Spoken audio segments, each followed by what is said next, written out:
Vamos a ver hoy la Parashá Lech Lejá. Vamos a hacer la oración antes de la lectura de la Torá. Barú Adonai Ameborá, bendigan a Yahweh el que es bendito. Barú Adonai Ameborá Leolam Baed, bendito es Yahweh el que es bendito por siempre. Barú Ata Adonai Eloheinu Melech Haolam Asher Bahar Banu Mikol Amin Benatan Lanu et Torato. Barú Ata Adonai Noten HaTorah, bendito eres tú Yahweh, nuestro Elohim, Rey del universo, que nos elegiste entre todos los pueblos y nos diste tu Torah. Bendito eres tú, eterno, que nos das la Torah a través de Yeshua HaMashiach. Hoy tenemos Parashá Lech Lejá. La Parashá Lech Lejá, estamos en el primer libro de las Escrituras, que es Bereshit, Génesis. Significa la palabra Lech Lejá, vete o vete por ti a tu propia casa, por tu propia causa. Entonces, yo compartí los pasajes de la Parashá, ahí los tenemos por aliyás, es decir, por día, la Haftarah, que son los libros proféticos, y el Brit Hadashah, que es el pacto renovado. Ahí tenemos todos los pasajes para que tú los estudiaras esta semana y los estuvieras revisando esta semana y el Eterno estuviera hablando a tu corazón a través de la lectura de las Escrituras. Tenemos que ser muy juiciosos con la lectura de las Escrituras. Baruch Hashem. Bueno, vamos a empezar a estudiar a ver qué nos trae esta parashá. En Génesis 12 comienza un nuevo rumbo en la vida de Abraham. Vamos a observar las instrucciones que el Eterno le da a Abraham. Dice Génesis 12:1, pero Yahweh había dicho a Abraham: vete de tu tierra y de tu parentela y de la casa de tu padre a la tierra que te mostraré, y haré de ti una nación grande, y te bendeciré y engrandeceré tu nombre y serás bendición. Bendeciré a los que te bendijeren, y a los que te maldijeren maldecirá, y serás benditas en ti todas las familias de la tierra. De aquí nace el nombre de esta parashá, que es Lech Lejá. Esta parashá Lech Lejá nos permite darnos cuenta que la instrucción que el Eterno dio para su pueblo, esa instrucción que dio a Abraham como patriarca de Israel, es Lech Lejá, vete para ti mismo. Es la traducción literal, vete por tu propia causa. ¿Para qué? Abraham tenía que encontrarse en un viaje consigo mismo, con esa identidad que el Padre nos da cuando entramos dentro del pacto renovado por nuestro Mashiach. Esa identidad que el Eterno quería plasmar en Abraham está en la instrucción donde le dice: vete de tu tierra, Lech Lejá, vete. Y lo que la Escritura nos dice es que a partir de ese momento es que comienza la era patriarcal. La era patriarcal está marcada en forma especial por el llamado de Abraham. Geográficamente está identificado con el creciente fértil. Un linaje fértil. Cuando los patriarcas surgen aproximadamente en el año 2000 antes de la era cristiana, las culturas de Mesopotamia y Egipto ya ostentaban un pasado milenario, es decir, ya regían en la tierra. Y vemos el territorio en el mapa que regían bastante dentro de la tierra donde vivía Abraham. Esas dos culturas influenciaban bastante la cultura en la que Abraham fue criado por su padre Tarí. La palabra Mesopotamia tiene un origen griego que significa la tierra entre dos ríos, y literalmente está entre dos ríos. ¿Cuáles ríos? El Tigris y el Éufrates. Ahí en la mitad de esos dos ríos se encontraba la tierra de Mesopotamia. Cuando tanto el Tigris como el Éufrates nacen en las regiones montañosas de Turquía. Acuérdense que Turquía es ahí la ciudad donde hubo la explosión, ¿cierto? Ahí al otro lado del puerto de Jaffa enfrente, y fluyen hacia el Golfo Pérsico. Entonces, ahí en ese territorio, para ubicarnos un poquito geográficamente, es donde se encontraba Abraham. Cerca del 3500 antes de la era cristiana, un antiguo grupo semita llamado los sumerios habitó esta tierra. Los sumerios o semitas eran descendientes de Sem, un hijo de Noé. Después que cayó la civilización sumeria, es decir, los mismos acadios, le siguieron los asirios y más tarde serían los babilónicos. Esa parte es bien importante, ¿cierto? porque vamos a encontrar que más adelante Abraham levanta un altar y vamos a mirar en qué lugar exactamente fue.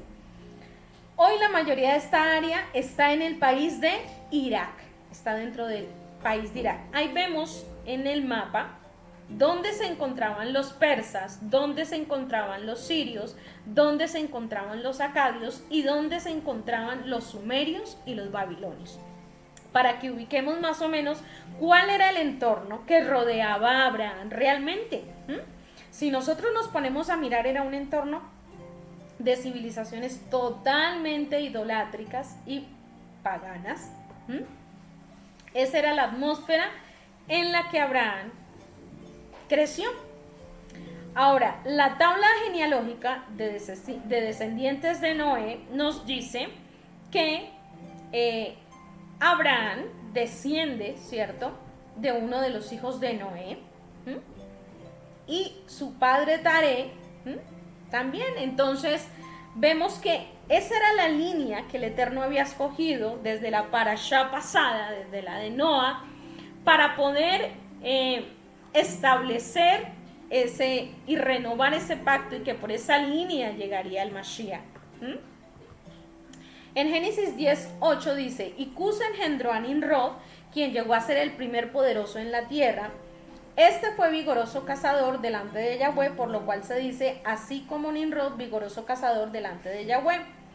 Y fue el comienzo de su reino Babel, Erech, Urut, Akkad y Calné en la tierra de Sinar, Sumeria. De esta tierra salió para Siria, y edificó Nínive, Rehoboth, Calá y Resén entre Nínive y Calá, la cual es ciudad grande.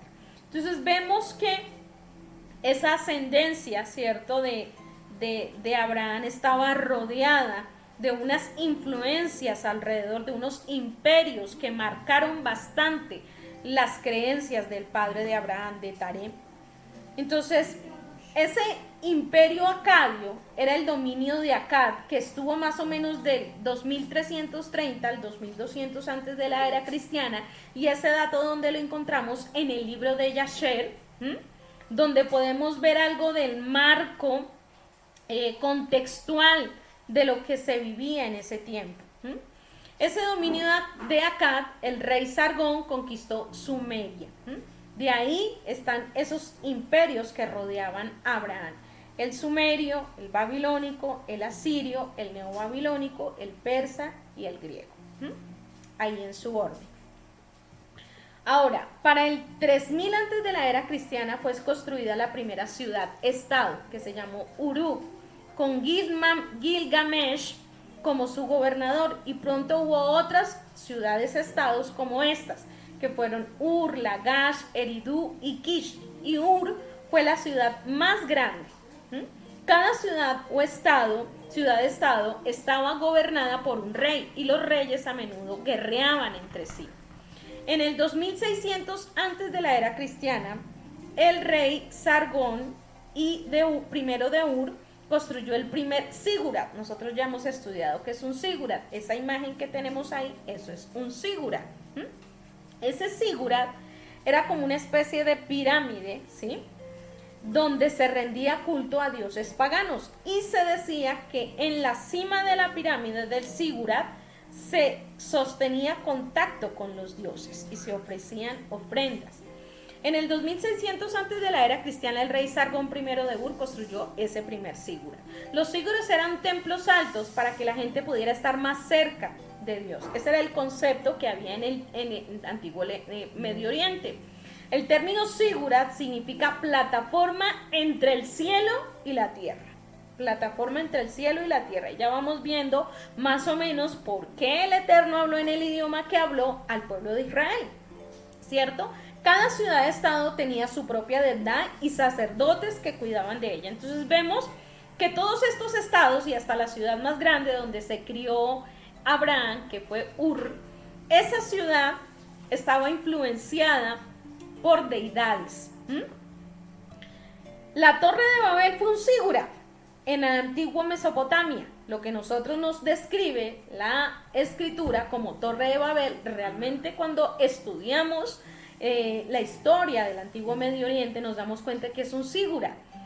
Gente notable de esta era ha existido como el rey Sargón I de Akkad, que gobernó en desde el 2334 hasta el 2279 antes de la era cristiana, y se decía que fue encontrado flotando en un río en una cesta como lo fue Moisés. Fue conocido como el primer edificador del imperio debido a su destreza militar. Combinó los reinos de Sumer con el reino de Akkad y fue el constructor de los zigurats. Entonces, él fue el patrocinador de la construcción de todos esos zigurats dentro del reino de Akkad, ¿cierto?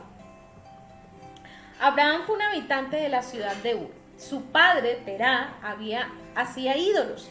Abraham creía en el Dios único, el creador de los cielos y la tierra, y no en las múltiples deidades en las que la gente común de la región creía. Cerca del 2090 antes de la era cristiana, Dios, el Eterno, llamó a Abraham para que saliera de esa ciudad, para que se separara de esa influencia del oponente y para hacer de él una gran nación. Pero ahora entendemos la orden que el Eterno le dio a Abraham. ¿Por qué leja? ¿Por qué vete a encontrarte contigo mismo? Porque hasta el momento has creído en mí, pero no me has conocido y no te has encontrado de frente con tu Dios y no has visto el poder del Dios en el que crees. Pero yo me voy a revelar a ti, Abraham. Yo me voy a revelar a ti, y en esa revelación te cambiaré la identidad. Y eso es lo que hace el Eterno cuando nos llama. Nos cambia la identidad. Es un encuentro personal, es un encuentro único que tú tienes con el Rey. Y en ese encuentro único y personal, Él te va a dar a ti una revelación que es para tu vida, una respuesta que es para tu vida, una palabra que es para darte instrucciones específicas acerca de qué es lo que tienes que hacer. La arqueología confirma las escrituras, la adoración a la media luna en Ur de los Caldeos. Este es una estatua que está en el Museo de Frankfurt de esa era, donde se le rinde tributo a la luna. Citan los antiguos sabios de Israel de que Abraham entró al taller de su padre y rompió todos los ídolos, exceptuando a uno. Puso el martillo en la mano de ese. Cuando Terah vino, le preguntó a Abraham qué había ocurrido, y Abraham respondió: los ídolos tuvieron una pelea y solo quedó este. Imagínense lo que le dice Abraham a su padre. Eso donde lo encontramos en el libro de Yasher. A lo cual Terah respondió: no seas tonto, ellos no se pueden mover, son objetos de madera y piedra. Mira que cómo sabía, ¿cierto? Cómo sabía Taré, ¿cierto? Que no se podían mover esos ídolos, sino que realmente creían ciegamente en ello, pero no habían ni siquiera se habían puesto a pensar lógicamente, ¿cierto? ¿Por qué creían en ellos? Pero Abraham sí sabía, y por eso fue que actuó de esa manera, para hacerle ver a su padre el error en el que estaba. Abraham supuestamente replicó: entonces, ¿por qué los adoras? ¿Por qué los adoras? ¿Por qué los adoras, papá? Si sabes que no se pueden mover, si sabes que no tienen vida, si sabes que no pueden hacer nada más que estar ahí, ¿cierto? Entonces, ¿para qué lo aplicamos hoy? Esta sabiduría de Abraham que usó con su mismo padre.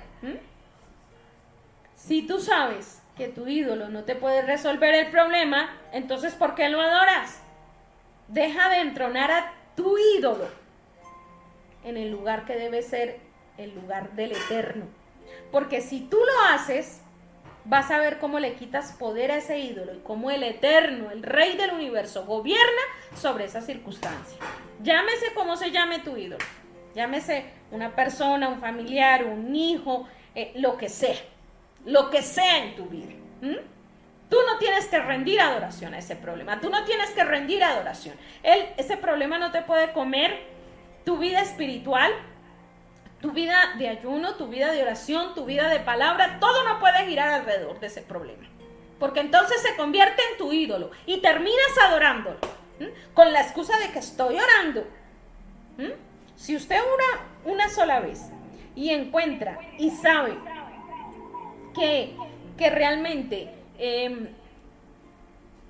ya encomendó delante de la presencia del Eterno esa situación, pues entonces simplemente crea que Él ya está trabajando en ella, que Él simplemente está dando una respuesta a esa circunstancia y que esa respuesta llegará en el momento que el Eterno tenga dispuesto. Tú la podrás ver, va en camino, tú la podrás visualizar, pero deja de darle vuelta y vuelta y vuelta, y estoy clamando, y es que tú piensas que el Eterno es sordo, y es que tú piensas que el Eterno no te oye a ti, o piensas que tú eres demasiado indiferente y poca cosa para que Él te ponga atención a tus clamores. No, es que tú dudas del poder del Eterno, tú dudas de que el Eterno te puede resolver la situación, y sigues dándole vuelta y dándole vuelta y dándole vuelta. No. Suelta eso. Suéltalo delante del Rey. Adórale.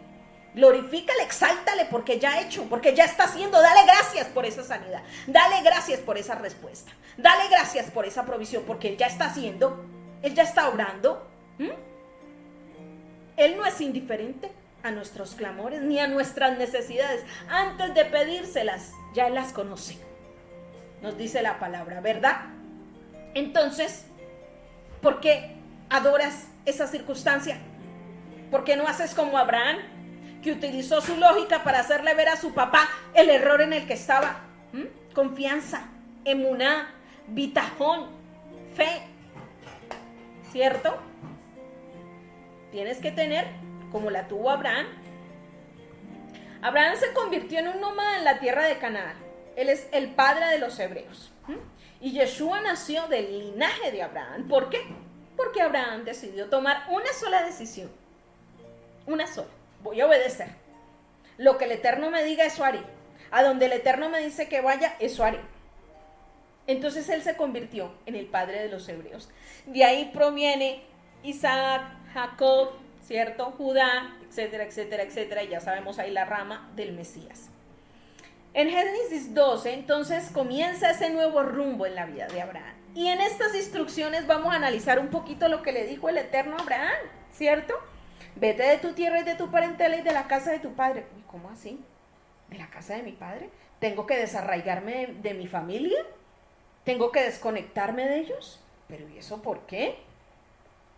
Y una pregunta surge ahí. ¿Dejarías a tu familia por Yahweh? Ahí surge una pregunta.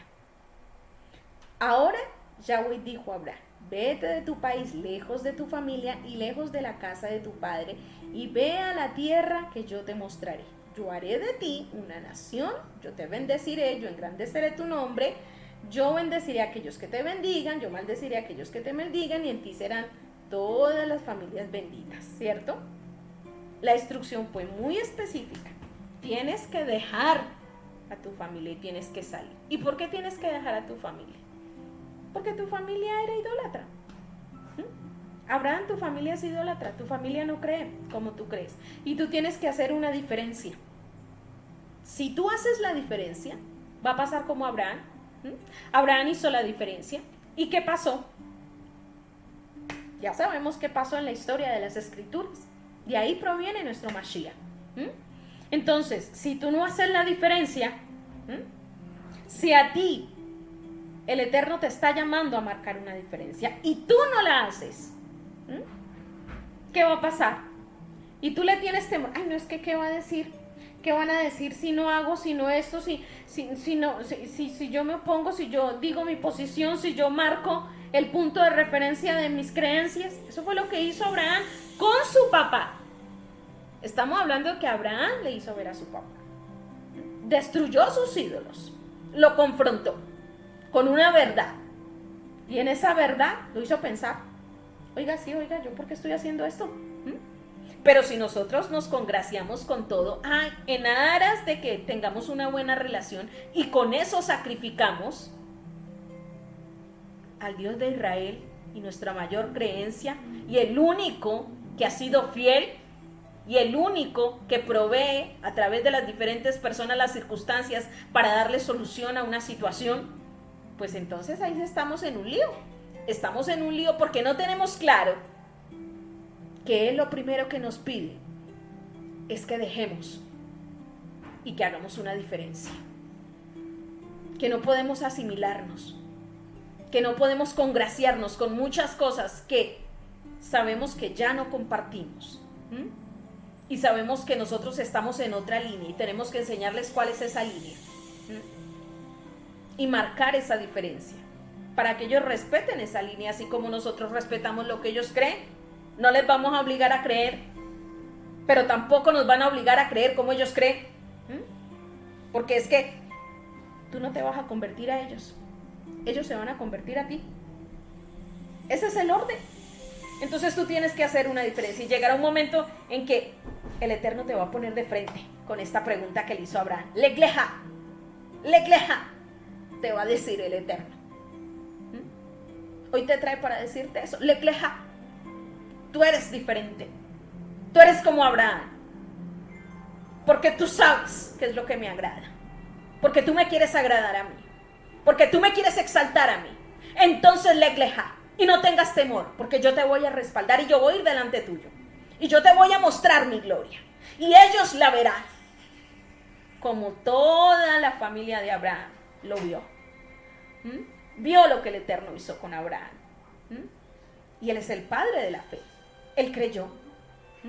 Y el Eterno te llama a ti a creerle a su palabra.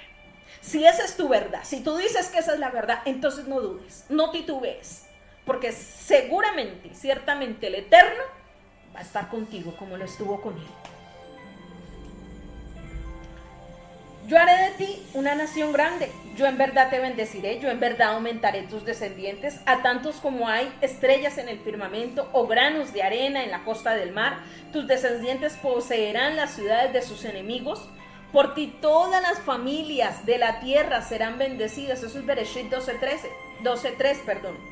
El comentario judío Ad Scroll en relación a este verso explica lo siguiente. Dice, la palabra benditas es Benebrehu, que es un término hebreo y está relacionado con el término mishnaico marbik, que significa injertar, entremezclarse.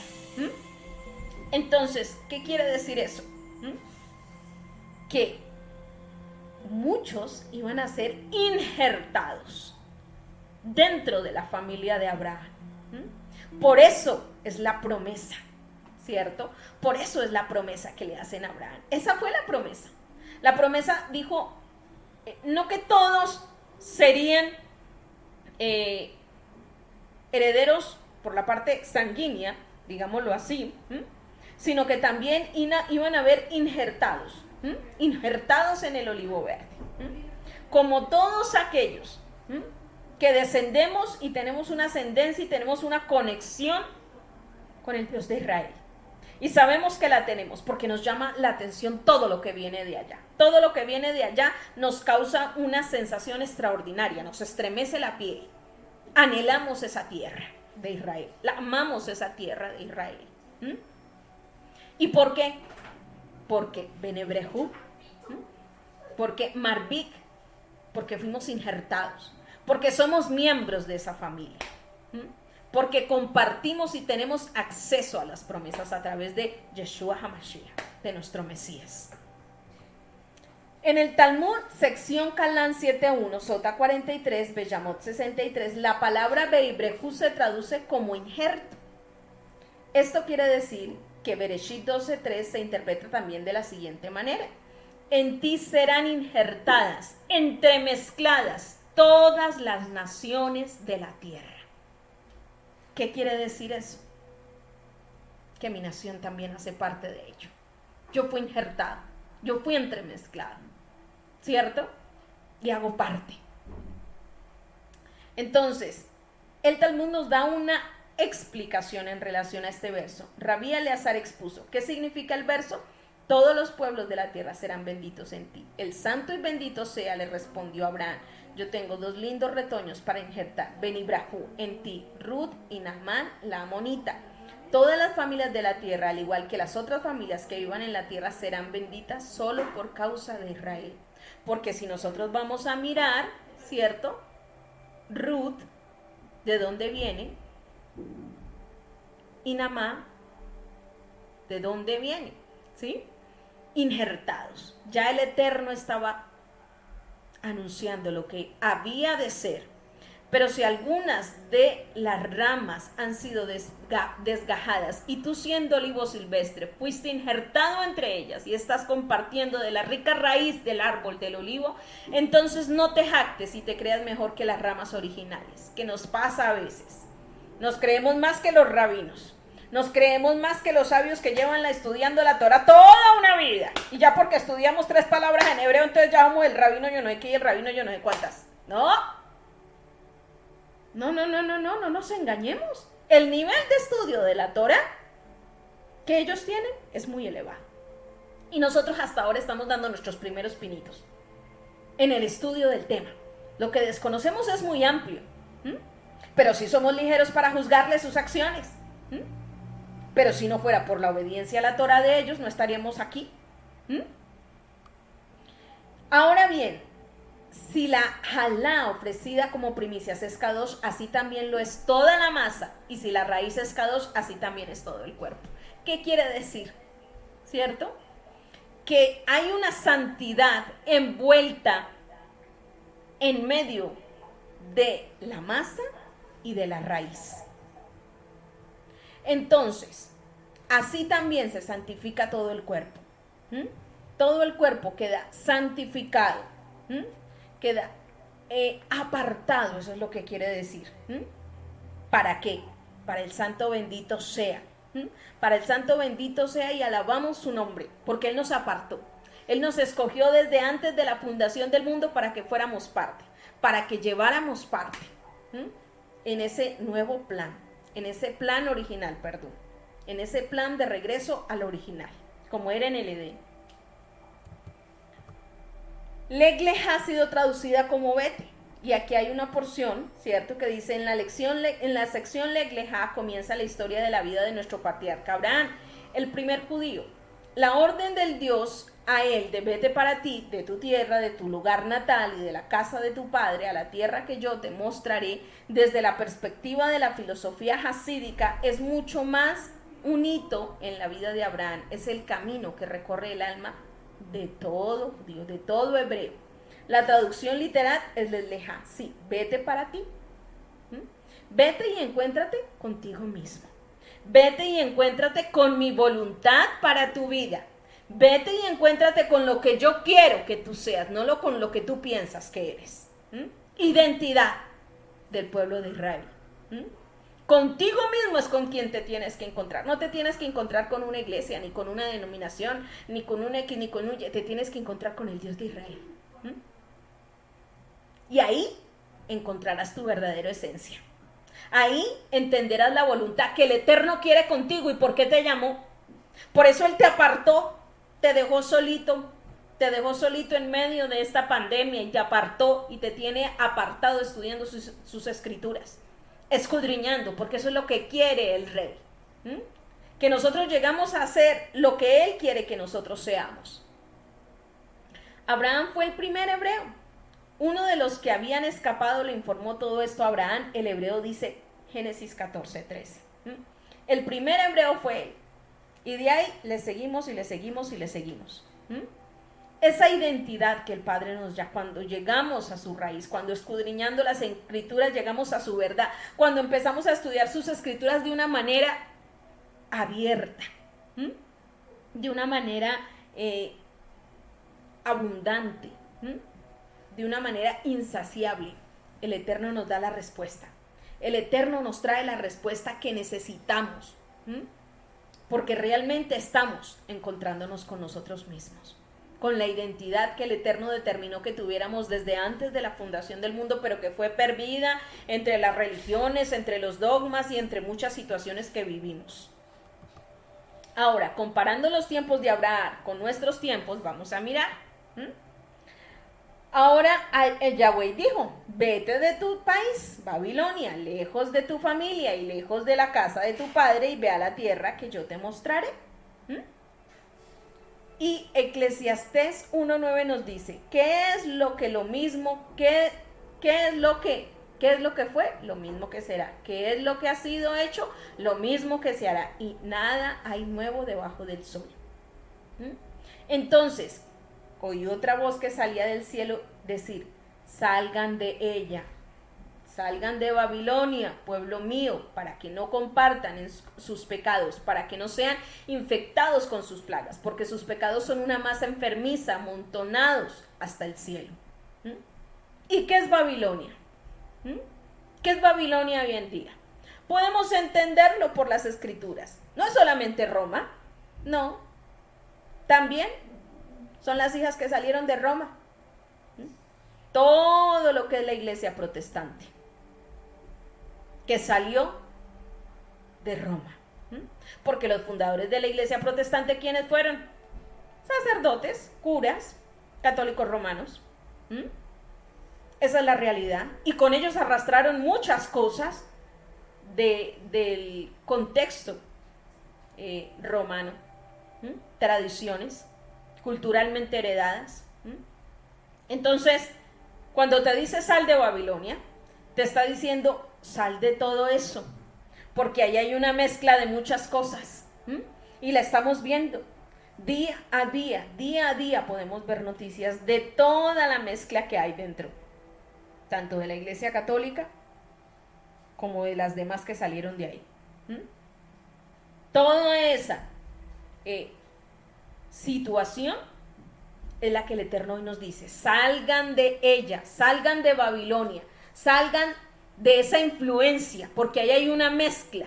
¿Mm? Ahí están infectados, ahí tienen pecados ocultos. ¿Mm?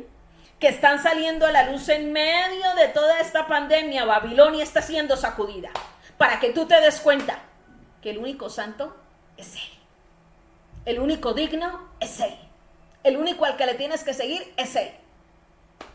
Por eso Él te dice, sal de Babilonia, sal a la tierra que yo te voy a mostrar. ¿Mm? La misma orden que le dio a Abraham es la misma orden que nos da a nosotros. Tenemos que despejarnos, desconectarnos, y empezamos de cero a estudiar las escrituras nuevamente, a reaprender lo que había quedado mal aprendido. ¿Mm? A reaprender, a soltar todo lo que no va conforme a sus escrituras y a abrazar la verdad de su Torah. ¿Mm? Y ahí habrán muchas cosas que tendrán que caer vendas. ¿Mm? Vendas que están puestas. ¿Como cuál? Como la tradición de congregarnos el domingo. ¿Mm? Que no es más que una tradición que viene de lo romano. Y si tú le estudias un poquito a ese tema, te vas a dar cuenta cuál es el origen y cómo era originalmente. Ve y estudia, escudriña. Para eso tienes el internet, para eso tienes los medios para buscar la verdad por ti mismo. ¿Mm? Y Babilonia es todo eso, todo ese ámbito que se mueve alrededor de eso, donde se entremezclan las cosas, donde yo no puedo trazar una línea clara. ¿Mm? Donde tengo una patica allá en Babilonia y otra en raíces. No. El Eterno no quiere eso. No quiere esos revueltos. Porque esos revueltos no pueden existir. ¿Mm? O eres de aquí o eres de allá, pero no eres tibio. ¿Mm? Y por eso el Eterno nos ha llevado a definirnos y a tomar decisiones. ¿Mm? Y si el Eterno te está dirigiendo a eso, por su verdad, es porque tienes el Rúa de Elohim que te guía a toda verdad. Salió Abraham de la casa de su padre Ur y fue a Canaán inmediatamente como se lo ordenó. Si retrocedemos a Génesis 11:31, notamos que Abraham no solamente salió con Lot, que la orden era ir solo, como conocemos la historia, sino que salió también con su padre en oposición al mandato divino, hasta la tierra de Harán, el norte de Mesopotamia, cerca de la tierra de Canaán. ¿Mm? Y ahí podemos entender, el llamado de Yahweh es personal. Porque a él te dice, sal de Babilonia, y tú, yo voy a salir con el hermanito Pepito y con el hermanito Fulanito y yo le voy a compartir aquí, yo le voy a compartir allá. El llamado es personal, porque el Eterno está haciendo un proceso con cada uno y en el corazón de cada uno. Y Él sabe cuál es el momento y cuándo el corazón está preparado para abrazar esta enseñanza, para abrazar la Torah, para abrazar sus mandamientos, y cuándo no. Y tú no puedes forzar eso por más que tú quieras, porque el que está en control es el Eterno, no tú. El que está en control de toda la situación es el Rey. Así es que no te pongas a llamar a Pepito, a fulanito, a tal. No. Esas personas te van a detener en el camino y te pueden sacar del camino. Te van a decir, no, pero ¿cómo es que? No, allá le están lavando el cerebro. ¿Usted qué es lo que le están enseñando allá? ¿Cómo así? ¿Cómo así que ya no se va a reunir los domingos? ¿Cómo así? ¿Cómo así que Shabbat? ¿Cómo así que obedecer los mandamientos del Eterno ahora? Entonces eso es un dogma nuevo. Cuando está escrito ahí, lo leemos. Lo leemos en todas las versiones que usted quiera, los 10 mandamientos. En todas las que usted quiera. Ahí está la verdad. Ahí la ley. No la estamos inventando. Está en la palabra. Y tú has dicho que tú crees a su palabra. Entonces, ¿qué estás esperando? ¿Más confirmación para dónde? ¿Que te caiga un rayo o qué? No. Está en su palabra y si su palabra es verdad, es sí y amén, entonces, ¿qué nos queda? Obedecerla. ¿Obedecerla? Entonces, cuando entendemos esto, nos ayuda a resolver el conflicto del llamado. Y este puede ser tu caso. ¿Te está sucediendo? En este tiempo profético, Yahweh está llamando a sus dispersos de la casa de Israel a venir de regreso a casa, a venir a la identidad de nuestro Mesías, ¿cierto? De nuestro Mesías que fue hebreo, que fue judío, de nuestro Mesías que vivió allí en Israel, ¿cierto? De nuestro Mesías que entró en el templo y leyó el rollo de la Torá, de nuestro Mesías que guardó Shabbat. Te estás encontrando con esa identidad. Y si ese es tu caso, si este es el tiempo de tu llamado, ve, no busques quien te acompañe en el camino, ve como salió Abraham Lecleja. No te pongas, ay, me voy a llamar, me voy a llevar a Lot, me voy a llevar a mi papá, es que yo no me quiero ir solo, me voy a ir a la hermanita fulano, al hermanito sutano, ay, es que somos tan cercanos. Y resulta que el hermanito sutano y fulano resulta usted sacándolo del camino, porque el llamado es personal.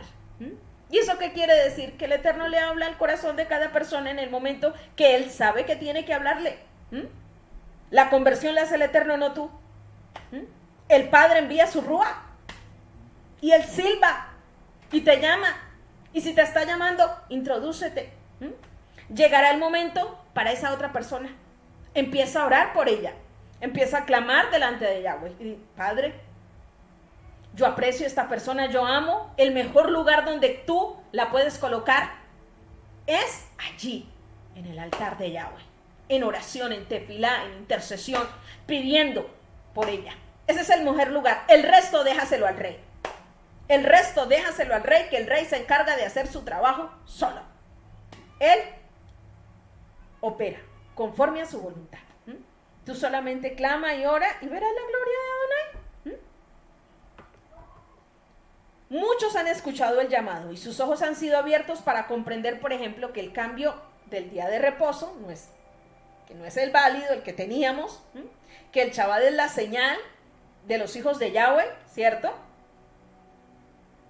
Entonces, ¿cómo así? ¿Cómo así que usted ya no se va a congregar los domingos? ¿Usted es que se va a volver qué? ¿Adventista o qué? No es eso. Estoy obediente a las escrituras. Pero ¿qué hace ante el llamado? ¿A quién va y le pregunta? Al pastor, a sus amigos de la congregación, a su familia. ¿Y qué le van a responder? ¿Usted qué cree que le van a responder? Si el llamado es personal, donde Abraham va y le pregunta a Taré, ¿qué le hubiera dicho a Taré? ¿Está loco Abraham? ¿Cómo así que nos vamos a ir de acá? Si es que aquí vivimos, aquí tenemos nuestros ídolos. ¿Qué le va a decir el pastor? A usted ya le están lavando el cerebro. Ojo, hermanito, que a usted lo van a judaizar. No somos judíos. Somos creyentes en el Mesías. Hebreos, como fue Abraham. Hebreos. Injertados. Eso somos. Abrazamos la Torá porque amamos su palabra. Entonces, pues lógicamente, lo mismo que le han enseñado es lo que le van a responder, siempre que se cambió. ¿Por qué? Porque son enseñanzas judaizantes, etcétera, etcétera, etcétera, le van a decir. Resultado, usted escuchó el llamado, pero no obedeció, no buscó en la palabra. Usted se fue y le preguntó al de la Keila de yo no sé dónde, al de la Keila de yo no sé qué, al de allí o al de allá, y resulta que todos resultan diciendo, no.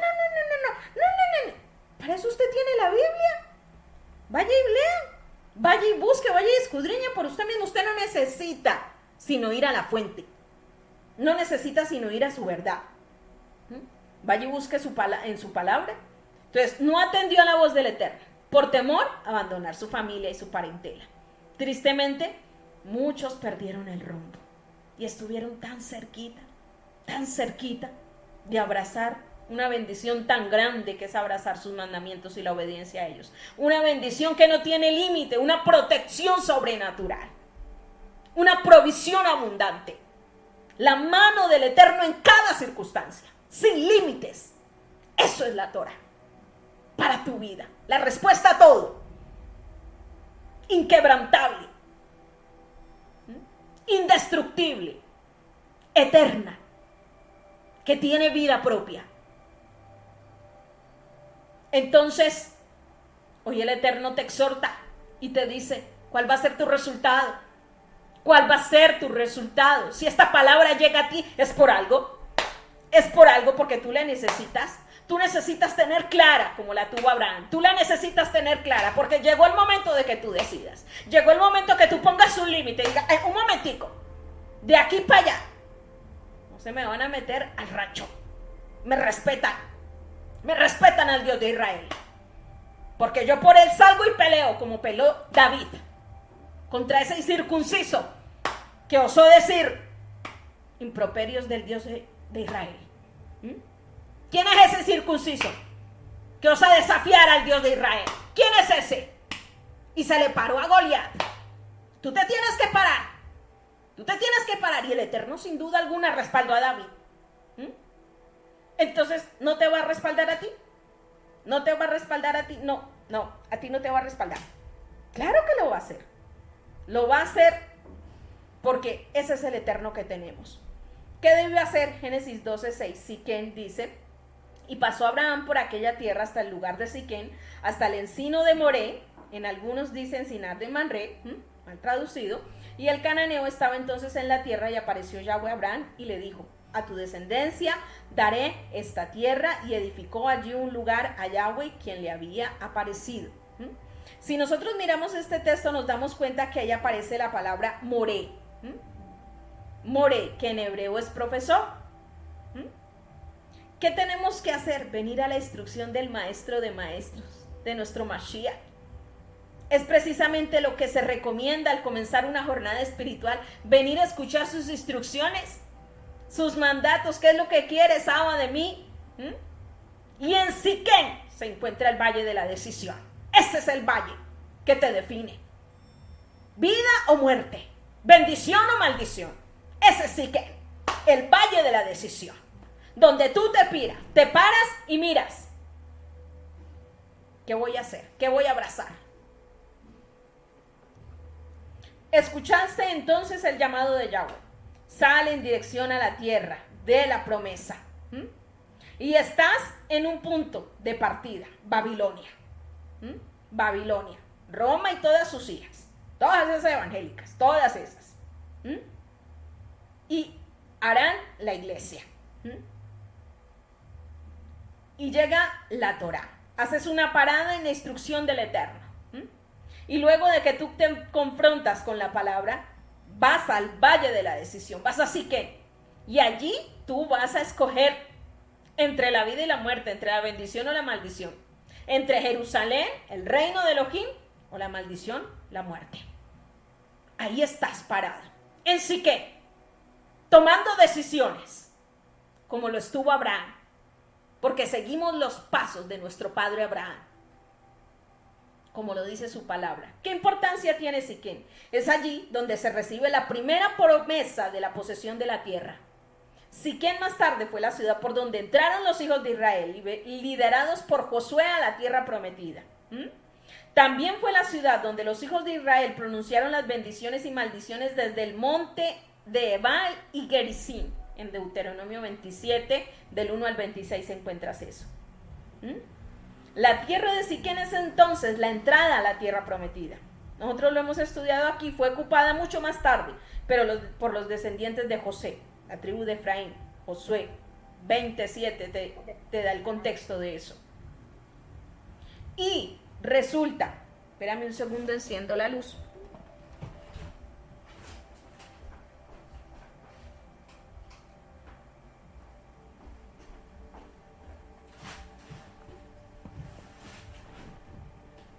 Y entonces, en Siquén, Roboam fue coronado como rey de Israel. Eso es Primera de Reyes 12. Y fue allí mismo donde las tribus del norte decidieron separarse y establecer su propia nación. Allí fue donde hubo la división entre las 12 tribus de Israel. Fue en Siquén también, llamada Sicar, donde Yeshua fue y se reveló como Mesías a la mujer samaritana. Esta mujer era descendiente directa de las tribus del norte y se le reveló nuestro Mashiach. Siquén, la ciudad que jugará un papel muy importante durante el final del Éxodo, profetizado para el final de los tiempos, cuando Yahweh llamará de regreso a su pueblo a la tierra de Israel. Esa ciudad jugará un papel importante. ¿Estás en Siquén? ¿Estás en el valle de la decisión? Entonces afírmate y sigue adelante. Levántate con su Torah y él sin duda te va a respaldar. Bereshit 12:8 dice: luego se pasó de allí a un monte al oriente de Betel y plantó su tienda, teniendo a Betel al occidente y Jai al oriente, y edificó allí altar a Yahweh e invocó el nombre de Yahweh. Bien importante esto, entre Betel y Jai, porque también tiene un significado. Betel significa casa de Yahweh, ya lo vamos a profundizar un poquito más adelante. Abraham salió de su tierra por fe, llegó al valle de instrucción y luego al de la decisión. Finalmente fue a la casa de Elohim y allí edificó un altar. Aquellos que ahora están lejos vendrán y ayudarán a reedificar el templo de Yahweh. Entonces sabrás que es Yahweh Elohim Sebaot, el que me envió a ti, y todo esto sucederá si escuchas con atención lo que Yahweh tu Elohim te dice. Él va a edificar tu templo, Él te va a levantar, Él te va a fortalecer, Él va a traer la respuesta, Él va a traer la salida con éxito de las situaciones que tú estás viviendo. Él va a edificar tu templo. Génesis 12 del 10 al 13 va rumbo a Egipto. Abraham se vio forzado a ir a Egipto por el hambre de la tierra. Yahweh había prometido bendición a Abraham, pero una situación difícil lo llevó a cometer algunas ciertas situaciones que muchos vemos como errores. Y sabemos que no nos ocurre lo mismo a nosotros. Estamos ahí en la tierra prometida, salimos de Babilonia, y resulta que pasa una situación, y ¿dónde nos refugiamos? En Egipto, en vez de refugiarnos en el Dios de Israel. Y eso lo que hace es que nos echamos para atrás en el camino de la emuná, de la fe. Egipto, mundo de pecado, eso es lo que tipifica, mundo de maldad. En vez de refugiarte en tu Dios, vas y te refugias en el mundo. ¿Y qué obtienes? Muerte y destrucción, porque eso es lo que viene. En Génesis 12, 10, 13, Abraham fue un corrupto. Vamos a mirar qué pasó allá, en Egipto. Y aconteció que cuando estaba para entrar en Egipto, dijo a Sarai su mujer: he aquí ahora conozco que eres mujer de hermoso aspecto. Y cuando te vean los egipcios dirán: su mujer es, y me matarán a mí, y a ti te reservarán la vida. Ahora pues di que eres mi hermana, para que me vaya bien por causa tuya y viva mi alma por causa de ti. Génesis 12, 10, 13. Si vemos el relato de Bereshit 12, donde el patriarca le dice a su esposa Sara, en ese momento Sarai, que se haga pasar por su hermana, está dado que la matriarca era una mujer muy hermosa y que a causa de ello la matarían en Egipto. En cambio, si decía que eran hermanos, a él le iría bien. Si lo leímos en los términos literales y finales propios de una mentalidad grecorromana occidental, que es la que tenemos del siglo XXI, se podría pensar que Abraham, antes de que el Eterno le cambiara el nombre, actuó como un inescrupuloso utilitarista que no tuvo reperas de entregar a su propia esposa a cambio de seguridad y buenos materiales y de comidita. Pero vamos a mirar el contexto. Sarai, su esposa, era una mujer muy bella. Abraham nos dice que dejó a Harán a la edad de 75 años. Eso es en el pasaje 12:4. Sabemos que Sarai era 10 años más joven, 17. Teniendo ella en ese momento 65 años. ¿Cómo podía ser tan bella a esa edad? Sabemos que Sara murió a los 127 años. Por lo tanto, en esos días ella estaba simplemente en las fases iniciales de su edad, de su media edad. Su belleza era así tan notable que ella parecía mucho más joven de lo que era en realidad, porque el Eterno hermosea nuestro rostro, nos embellece. Baruch Hashem, para todas las bellas. Lo cierto es que, por las costumbres que tenían las nobles de aquellas regiones, existían buenas razones para temer el destino de un extranjero cuya esposa era así de atractiva. El esposo era fácilmente eliminado en tales circunstancias, sin que el noble sufriera castigo alguno por tal homicidio. Cierto documento en papiro, perteneciente a este tiempo, establece la legislación que permite a Faraón mandar a matar el marido que pueda tener una mujer más hermosa. Entonces Abraham, después de meditar en la realidad misma, apeló a Sarai para que aceptara una estrategia que traería solución frente al problema de su seguridad. Él le propuso que Sarai dijera que era su hermana para no ser asesinada. Sin embargo, la versión Torah Emet, traducida verdad absoluta, explica que el patriarca no miró con ojos meramente naturales, sino que proféticamente vio lo que ocurría con sus descendientes. Ellos serían esclavos en Misrayim, pero saldrían repletos de las riquezas. Abraham confió en que Yahweh proveería salvación para su casa, que le daría de alguna u otra manera escapatoria para salir airoso de la tierra, de la estrechez. Y así fue. El Eterno castigó con una plaga al faraón y éste no pudo acostarse con Sarai. Percibiendo que esto era un juicio divino por querer tomar a la esposa del patriarca, expulsó al matrimonio de su reino repleto de ganado y esclavos. Vemos la mano de Elohim cuidando en el lugar de la estrechez. Allí. Vemos la mano de Elohim cuidándonos. Aleluya. ¿Por qué sería tan importante sentar ese precedente profético como para arriesgar la integridad de su esposa y el cumplimiento mismo de la promesa celestial de la descendencia? Vamos a mirar por qué sería tan importante. Si analizamos la historia relatada en Shemot, Éxodo, el oro y demás tesoros dados por los egipcios a Israel al momento de su salida de la esclavitud fue utilizado para la construcción del Mishkan, del tabernáculo. Ese tabernáculo fue un centro espiritual que permitió el inicio del cumplimiento del proyecto mesiánico, Manuel, es decir, el Eterno con nosotros, el Mashiach. Es decir, el Eterno habitando en medio de su pueblo. Esto permitiría la progresión de los tiempos del Eterno hasta la plena manifestación física de la promesa mesiánica, Yeshua el Mesías, por medio de quien llegó la posibilidad de salvación para toda la humanidad, como nos dice Juan 3, del 16 al 17. ¡Aleluya! Lo que es, habría de ser. Y todo lo que fue, será. Dice Eclesiastés. No hay nada nuevo debajo del cielo. Sarai, por su parte, fue llamada hermosa. Esta palabra es en hebreo Yafé, cuyo valor gramático es 95. Y según Bill Hendrick, una de las frases que tiene ese mismo valor es: Dios es juez. Según la Torah Emet, la mujer le dijo al ángel de Yahweh que castigara al faraón, y este lo hizo con una enfermedad epidérmica que le impidió cohabitar con ella.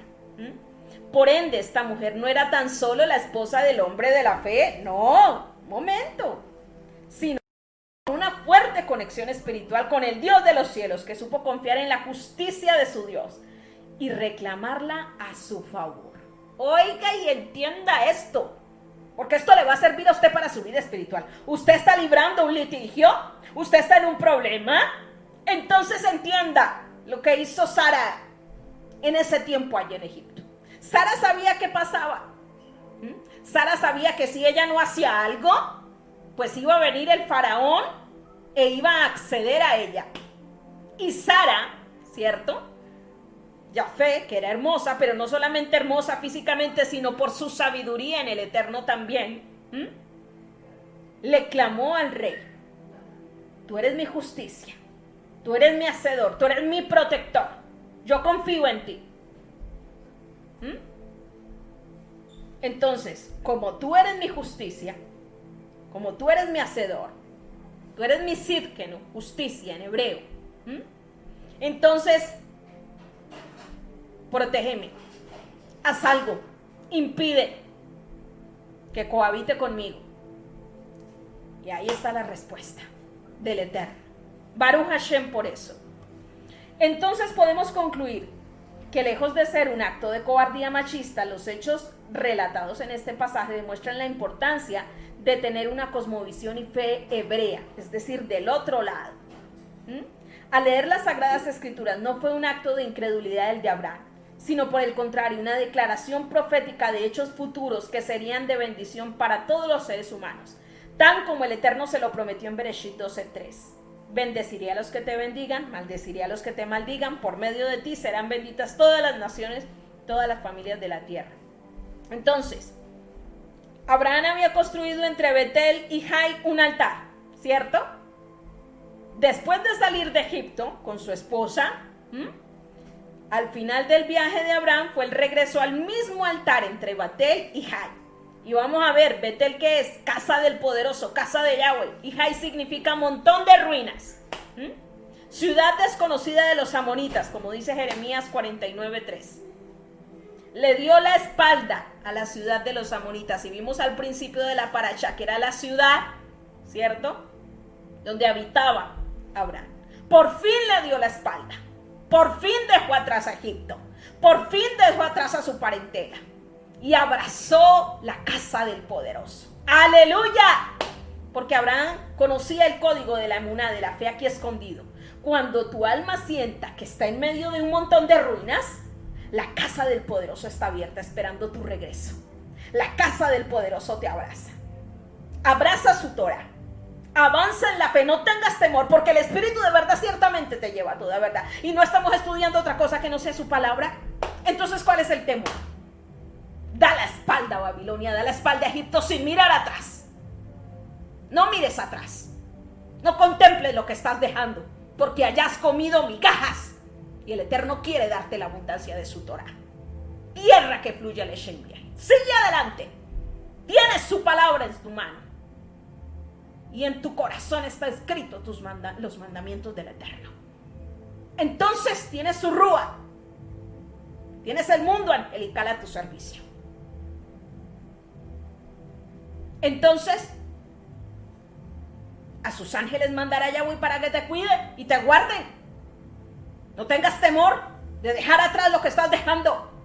Ciertamente el Eterno mira hacia adelante y abraza lo que el Eterno te está dando. Abraza a Betel y dale la espalda a Jai. Deja esas ruinas allá. Lo que fue todo ese tiempo allá que duraste. ¿Era necesario ese paso? Era necesario. Cuando llegó el momento de que sacara a Abraham de allá, lo sacó. Y llegó tu momento. Y llegó tu momento. Entonces, tú tienes que tomar una decisión. Tú tienes que afirmarte. Génesis 15, el pacto de la herencia. Y él respondió a Adonai Yahweh: ¿en qué conocerás que la he de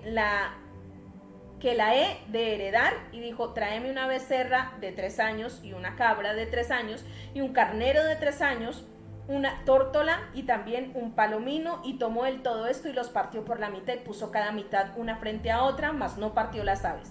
Mas a la caída del sol sobrecogió el sueño a Abraham, y aquí que el temor de una grande oscuridad cayó sobre él. Génesis 15, 12. Y sucedió que puesto el sol y ya oscurecido, se vio un horno humeando y una antorcha de fuego que pasaba de entre los animales divididos. Y en aquel día hizo Yahweh un pacto con Abraham, diciendo: a tu descendencia daré esta tierra, desde el río de Egipto hasta el río grande, el río Éufrates, la tierra de los ceneseos, de los ceneos, de los ceneseos, de los cadmodeos, de los heteos, de los ferseos, de los refaitas, de los amorreos, de los cananeos, de los jereseos y de los jebuseos y de todos esos feos. Un pacto es diferente a un contrato. El pacto con Yahweh nunca puede ser roto. La promesa de Yahweh de dar a Abraham una descendencia, ese pacto que hizo con Abraham, Yahweh, tan numerosa como las estrellas del cielo, fue sellada con un sacrificio de animales. Abraham cortó los animales y preparó el sacrificio. Pero solo Yahweh caminó entre ellos, ya que puso a Abraham bajo un intenso sueño, porque Yahweh sabía que Abraham o su descendencia podrían fallar al pacto. Así que hizo él el pacto de manera incondicional y eterna. Aleluya. Aleluya, porque el rey lo hizo. Ese pacto se llamó el Bin Abetarim, las dos mitades de Dios. Para entender este pacto, nos sumergiremos en la investigación de los códigos que conforman un pacto y confirmar la perpetuidad de la promesa de la tierra para los descendientes de Abraham. La promesa de la tierra de Canaán para la descendencia singular de Abraham es reforzada por el Eterno por medio de ese pacto que erradicará toda duda en el alma del patriarca Abraham. El Midrash, para explicar esto, nos dice: la razón por la cual Abraham buscó una señal fue el temor que su descendencia pecara y Hashem no les permitiera seguir viviendo en la tierra sagrada. Hashem le aseguró a Abraham: aún si pecaren, he preparado un medio para perdonarlos, los korbanot, los sacrificios. Entonces le demostró a Abraham la naturaleza de las futuras korbanot mediante la preparación de 3 bueyes, 3 chivos, 3 carneros, una paloma y una tórtola en representación de varias ofrendas que también se ofrecían más adelante en el Mishkan. El intérprete Rashi, Rabino Rashi, en base a esto dice: 3 becerras, bueyes, constituyen a una alusión a 3 novillas. El novillo ofrecido en el día de la expiación en Yom Kippur. Al novilla de la comunidad a causa de un asunto oculto por parte del Sanedrín.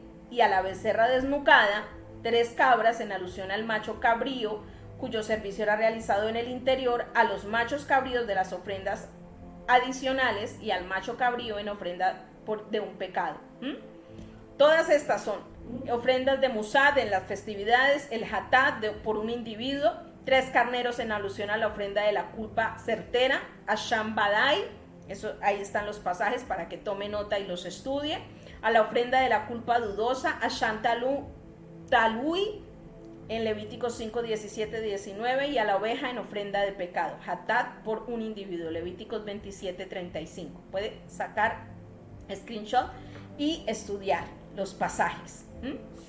Un pacto es un acuerdo entre 2 partes. Esencialmente, un pacto es una alianza permanente entre 2 partes que sella una amistad tan cercana que son como un solo cuerpo y cada uno es tan responsable del otro como de sí mismo. Según las Sagradas Escrituras, 2 tipos básicos de pactos hay: el condicional y el incondicional. El pacto condicional o bilateral es un acuerdo obligatorio para ambas partes para su cumplimiento. Ambas partes se comprometen a cumplir ciertas condiciones, como el pacto matrimonial.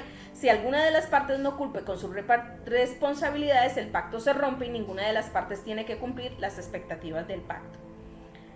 Un pacto incondicional o unilateral es un acuerdo entre 2 partes, pero solamente una de ellas tiene que hacer algo, no se requiere nada de la otra parte. Claro que al leer nosotros el versículo 9 desde una mente posmoderna occidental, la imaginación se enciende más allá de lo real. Entonces nuestros pensamientos son tentados a ver más bien una especie de lista de compras de un hechicero afro-brasileño en vez de elementos rituales que el verdadero Dios necesita. ¿En verdad? ¿Acaso Yahweh va a cocinar una poción extraña que le quitará todas las deudas a Abraham? ¿No? Más allá de lo que nosotros podamos imaginar o no, lo bueno es que Abraham sí captó la intención del pedido porque tenía mentalidad hebrea. Él entendió que Yahweh le estaba diciendo que preparara los elementos necesarios de un contrato o una alianza para que él pudiera firmarlo. En aquellos días y por aquellas regiones los contratos se hacían partiendo sacrificios de animales y poniendo los cadáveres partidos en el suelo. Después ambos participantes del pacto caminaban juntas entre las mitades de los animales repitiendo los términos del contrato que recibía el nombre de pacto. El pacto abrahámico es un pacto incondicional o unilateral. Yahweh nuestro Dios hizo promesas a Abraham, Avinu, que no requerían que el patriarca hiciera algo. Pero veamos los detalles de este pacto contados en el relato bíblico y consideremos los códigos lumínicos que vibran proféticamente en él. En la antigüedad los pactos se hacían con una ceremonia. Se mataban animales partiéndolos a la mitad desde la cabeza hasta la cola. Este corte dejaba un charco de sangre entre las 2 partes. En la ceremonia del pacto, los participantes debían caminar en medio de las partes de los animales, manchando sus vestiduras con la sangre del sacrificio. Luego de pasar decían: que así me sea hecho si no cumplo con mi parte del pacto. Los pactos eran compromisos muy serios, se les consideraba un compromiso de vida o de muerte. Y para siempre, Yahweh quería asegurarle a Abraham que su promesa era muy seria. Y por eso lo llevó a hacer este tipo de pacto. A este tipo de pacto se le conocía con el nombre de Bein Abetarín, o pacto de las mitades, las dos mitades de Dios. Él corta en dos partes un animal, el cortar en dos partes un animal simbolizaba el hecho de que una enfermedad o lesión no solo afecta a una parte, sino a ambas. La separación de ambas partes implica la muerte, de manera que los que pactan se comprometen, si fuera necesario, a arriesgarse a sí mismos con tal de librar al otro de cualquier peligro. Y sobre todo de evitar a toda costa la separación, que sería como matar el cuerpo. Este pacto conducía a las partes a mostrar que se comprometían a que no existiera división, sino que lo que había sido partido sería considerado como una unidad perfecta entre ellos, un ejad. Por ello, este tipo de pacto exigía tal intimidad entre las partes firmantes que todo el tiempo se veían obligados a compartir sus pensamientos, evitando así esconder información que pudiera afectar la integridad del otro. Conectados. Por eso es que incluso Yahweh más adelante le revela a Abraham lo que su descendencia sufriría antes de recibir la promesa. De igual modo, el Eterno considera oportuno contarle a Abraham su decisión de traer juicio destructor sobre la alianza de Sodoma y Gomorra. Por eso el Eterno nos revela. Entramos a la Torá, nuestros sentidos espirituales son despertados. Nos convertimos en un ejad con el Eterno y el Eterno nos habla: mire, esto viene, prepárate, está avisado. Por eso necesitas estar en la intimidad con el Eterno, en su palabra, en tefilá.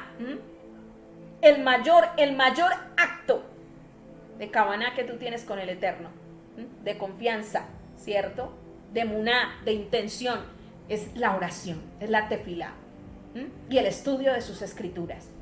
Te conectas con la mente del Eterno, te conectas como un ejá, y entonces Él habla a tu corazón como le habló a Abraham. A esto es que tenemos acceso por su Torah. Baruch Hashem, porque lo necesitamos. Necesitamos que Él nos anuncie las cosas que vienen. Necesitamos que Él nos deje ver su misericordia, que Él nos prepare para los tiempos que se avecinan. Necesitamos ser un ejad con el Eterno. El cortar en dos partes un animal simboliza el hecho de que una enfermedad o lesión no solo afecta a una parte, sino a ambas. Y la separación de ambas partes implica la muerte. Entonces,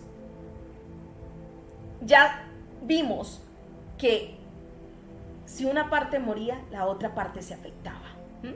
Cuando somos un ejad con el Eterno, se afecta todo. Como nación de Israel, porque somos una sola.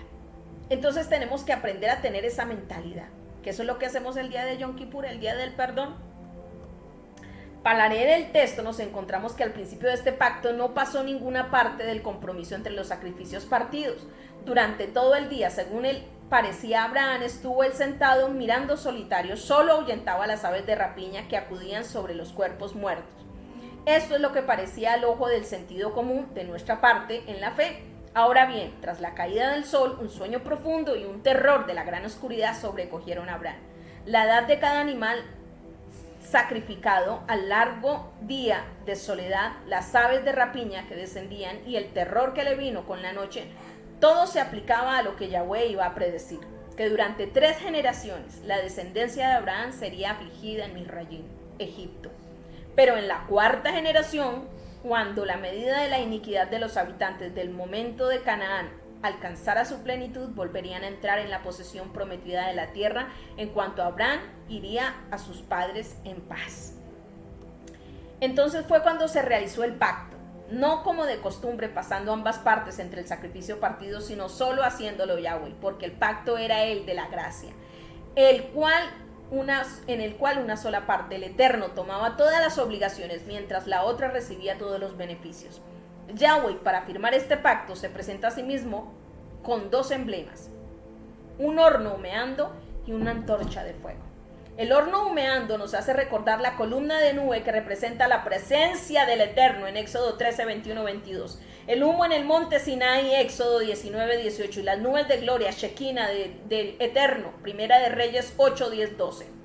Y la antorcha de fuego nos hace recordar la columna de fuego que representa la presencia de Dios, Éxodo 13, 21, 22. Y nos hace recordar la zarza que quemaba sin consumirse, que demostraba la presencia de Dios ante Moisés, Éxodo 3:4, y nos hace recordar el fuego del cielo que a veces consumía holocaustos que agradaban a Dios en Primera de Reyes 18:38 y Primera de Crónicas 21:26 y Segunda de Crónicas 7:1. Entonces tenemos en mente quién estaba ahí en medio. Estaba la Shequina del Eterno. Estaba la Shequina, la presencia del Eterno, consumiendo el holocausto.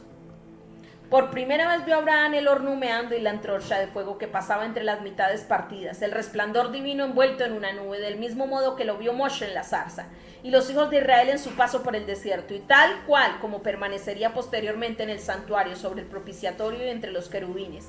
Todos los detalles de este pacto nos permiten entender las razones que hicieron que Abraham fuera único para Yahweh. Abraham no solo reconoció a Yahweh como único y verdadero Dios, sino que también entendió que esa verdad debía afectar a todo el mundo. Yahweh creó a la humanidad para que ésta tenga una relación con él. Si el ser humano ignora el Eterno, se genera un defecto en el universo y ocurren consecuencias y vienen juicios del rey a la tierra. Entonces Abraham salió y le enseñó a la gente sobre la existencia del Dios, Ejad, uno y único. Por ello, erigió su tienda en medio de un cruce de las autopistas internacionales, en un punto estratégico de aquellos días, para que todo el que viajara entre esas dos ciudades pasara por ella. Y entonces Abraham, ¿qué hacía? Les enseñaba. Abraham no se veía como un individuo que trataba de mejorarse a sí mismo, viviendo placenteramente una espiritualidad personal. No, por el contrario, él se sabía progenitor de un movimiento que haría que la existencia del Eterno fuera absolutamente clara en cada detalle de la historia humana. Él era parte de esa historia. Entonces, cuando Abraham se expandió más allá de su ser, Yahweh actuó de forma recíproca. El Eterno reconfrontó a Abraham en el Brit Abetarín, pacto de las mitades, al mostrarle toda la historia del pueblo hebreo. Yahweh le reveló incluso los diseños del templo y sobre la conexión única que éste permitiría entre el pueblo y Yahweh. Abraham se dio cuenta que el compromiso era seguro. Si te preocupa el futuro del nombre del Eterno, entonces a Yahweh le preocupa tu futuro. ¡Qué lindo! ¡Qué lindo! Si a ti te preocupa el futuro del nombre del Eterno, dejarlo en alto, establecer su nombre por encima de todo y de quien sea, entonces a él le preocupa tu futuro. Está en sus manos tu futuro. Baruch Hashem por eso. Pero Abraham no estaba satisfecho y anticipó la potencia caída del pueblo hebreo que podría llevar al exilio. ¿Puede existir una relación entre Yahweh y su pueblo en el exilio? El Eterno respondió haciendo que Abraham cayese en un sueño profundo, en el cual le mostró que incluso cuando la historia del pueblo judío fuese oscura y desalentadora, la conexión permanecería y eventualmente los llevaría a la redención, en Génesis 15, 12 al 14. Entonces debo señalar, el primer hecho, ya vista, que se ve aquí, se revela, es que Yahweh nuestro Dios, representado por el horno humeado y la antorcha de fuego, pasó entre las mitades solo mientras Abraham simplemente miraba. El Eterno así mostró que este pacto era un pacto unilateral, incondicional. Abraham nunca firmó el pacto porque Dios lo firmó por los dos. Así que la seguridad del pacto que el Eterno hizo con Abraham no está basada en lo que Abraham fuera o hiciera, aleluya, sino que está basada en Yahweh, quien es él el que hizo el pacto. Y no podía faltar porque Yahweh no puede fallar. Bendito mi rey, porque es eterno. El segundo hecho que se revela en este texto es que Abraham no es capaz de caminar con Yahweh entre las partes. Sin embargo, aparece un horno y una antorcha, es decir, dos fuegos diferentes. Esto muestra que alguien estaba tomando el lugar de Abraham para presentarlo en este pacto. ¿Quién será? De acuerdo a la enseñanza profética, la antorcha es ¿quién? El Mashiach, Isaías 62:1. De esta misma manera, para renovar y establecer su pacto incondicional con nosotros, Yahweh nuestro Padre caminó entre los pedazos del cuerpo quebrado y sangriento de Yeshua, y él mismo firmó el pacto por su nombre y por nosotros también. Por ello, será importante que aceptemos que un pacto divino no es un acuerdo mutuo entre dos personas, sino una promesa divina asegurada. Nosotros meramente entramos en el pacto por fe. Nosotros no hacemos el pacto con el Eterno, eso no existe, porque nosotros somos infieles, dudamos, somos salvos por gracia, gratuitamente, tenemos acceso a ese pacto. Efesios 2:8. Bendito sea el Eterno porque nos llamó a la luz admirable de su palabra, de sus promesas, de su verdad. Y ahí hemos terminado la parashá, de estudiar la parashá, la porción de esta semana, y podemos ver cómo el Eterno es de misericordioso, cómo esa promesa de nuestro padre Abraham nos pertenece también a nosotros, cómo llegó el momento de estar en Siquem y de abrazar Betel y dejar a Jai atrás. Llegó el momento de que tome la decisión. ¿Qué vas a hacer? ¿Qué vas a hacer? Sal de Misrayim si te fuiste a esconder allá. Sal de allá. Ven y abraza la casa del poderoso. La presencia de Adonai te está buscando. La presencia de Adonai está buscando que tú tomes decisiones. Y Él irá contigo. Y Él irá contigo. Él ha hecho una promesa que es eterna. Y si tú decides abrazar ese pacto que el Eterno hizo con nuestro padre Abraham, entonces, y que se renovó a través del Mashiach, verás que Él bendecirá a los que te bendijeren y maldecirá a los que te maldijeren, porque así lo prometió y Él cumple. Aleluya. Bendito Elohim. Vamos a hacer la oración después de la Torah. Barued Adonai Ameborá, bendigan a Yahweh el que es bendito. Baru Adonai Ameborá Leolam Baed, bendito es Yahweh el que es bendito por siempre. Baru Ata Adonai Elohenu Melech Haolam Asher Bahar Banu Mikol Amin Benatan Lanu et Torato. Baru Ata Adonai Noten HaTorah. Bendito eres tú, Yahweh, nuestro Elohim, Rey del universo, que nos elegiste entre todos los pueblos y nos diste tu Torah. Bendito eres tú, Eterno, que nos das la Torah a través de Yeshua HaMashiach. Aleluya. Bendición sacerdotal arónica. Yesimeja Elohim que Efraín, Bejimanashet, Yesimeja Elohim que Sara, Ribka, Rachel, Belea, que el Eterno te haga como Efraín y Manasés, que el Eterno te haga como Sara, Rebeca, Raquel y Lea, Yevabereja Yahweh, Bellishmereja, Yael Yahweh, Panadeleja, Bijuneca, Yisa Yahweh, Panadeleja, Bellasen Leja Shalom. Que Yahweh te bendiga y te proteja, que Yahweh haga resplandecer su rostro sobre ti, te muestre su favor, que Yahweh dirija su mirada hacia ti, guiándote y ofreciéndote su paz. Besamuet Shemi al Bene Israel Bani Abarehen, y pondrán mi nombre sobre los hijos de Israel, y yo los bendeciré. Aleluya. Bendito, bendito sea el Eterno, bendito sea su nombre. Baruch Hashem. Nos veremos en otra oportunidad.